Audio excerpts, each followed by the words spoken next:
ಆಸ್ಪತ್ರೆಗೆ ಭೇಟಿ ನೀಡಿದೆ. ಅಲ್ಲಿ ದೊಡ್ಡ ಬೇಡಿಕೆ ಇರೋದು ಸ್ತ್ರೀ ತಜ್ಞರು ಬೇಕು ಅಂತ.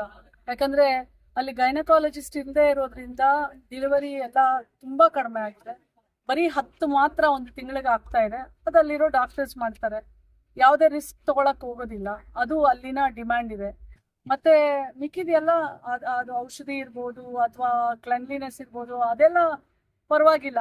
ನಾವು ಲಾಸ್ಟ್ ಟೈಮ್ ಕಂಪೇರ್ ಮಾಡಿದ್ರೆ ಸೆಕೆಂಡ್ ಟೈಮ್ ಬರ್ತಾ ಇರೋದು ಬಹಳ ಇಂಪ್ರೂವ್ ಆಗಿದೆ. ಬಟ್ ಏನಂತಂದ್ರೆ ಅಲ್ಲಿ ರೇಡಿಯಾಲಜಿಸ್ಟ್ ಸ್ಕ್ಯಾನಿಂಗ್ ಮಾಡಕ್ಕೆ ಎಲ್ಲ ಗರ್ಭಿಣಿಯರು ಬಂದ್ರೆ ಅಲ್ಲಿ ಹೋಗಿ ಇಲ್ಲಿ ಹೋಗಿ ಅದು ಒಂದು ತೊಂದರೆ ಅಂತ ಹೇಳಿದ್ದಾರೆ. ನಾನು ಅದನ್ನ ಸರ್ಕಾರಕ್ಕೆ ಬರ್ತೀನಿ. ಎರಡನೇದು, ಇಲ್ಲಿ ರೇಷ್ಮೆ ನೂಲನ್ನ ತೆಗೆಯುವಂತ ಕಾರ್ಖಾನೆಗಳು ಬಹಳಷ್ಟಿದೆ ಶಿಡ್ಲಘಟ್ಟದಲ್ಲಿ. ಸೊ ನನ್ಗೆ ಹೇಳಿದ್ರು, ನಾನ್ ನೋಡಿರ್ಲಿಲ್ಲ, ನಾನು ಇದೇ ಮೊದಲನೇ ಸರಿ ನೋಡ್ತಾ ಇರೋದು. ಆ ರೇಷ್ಮೆ ನೂಲನ್ನ ಹೇಗೆ ಬಿಸಿ ನೀರಲ್ಲಿ ಆ ಗೂಡನ್ನ ಅದ್ದಿ ತೆಗಿತಾರಲ್ಲ, ಆ ಕೈಗಳ ಮೇಲ್ ಚರ್ಮ ಎಲ್ಲ ಒಂದು ಏನಿರುತ್ತಲ್ಲ ಮೇಲೆ ಅದೆಲ್ಲಾ ಸುಳಿದು ಬಿಟ್ಟಿದೆ. ಅಂದ್ರೆ ಅವ್ರು ಪ್ರತಿದಿನ ಆ ತರ ಕೆಲಸ ಮಾಡ್ತಾರೆ.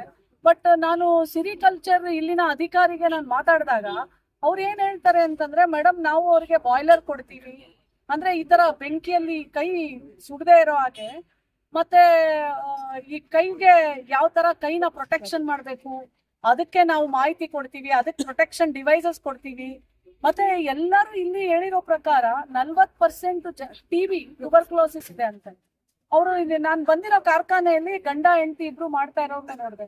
ಅವ್ರು ನನಗೆ ತೋರ್ಸಿದ್ರು, ಇನ್ನೇನಾರು ಹೊಡ್ಕೋತಾ ಇರ್ಬೇಕು, ಯಾಕಂದ್ರೆ ಆ ಹಾವಿ ಮತ್ತೆ ಆ ಒಂದು ವಾಸನೆಗೆ ಇಲ್ಲಿ ಸಖತ್ ಕಾಯಿಲೆ ಇದೆ, ಎದೆ ಭಾಗದ ಉಸಿರಾಟದ ಕಾಯಿಲೆಗಳಿದೆ.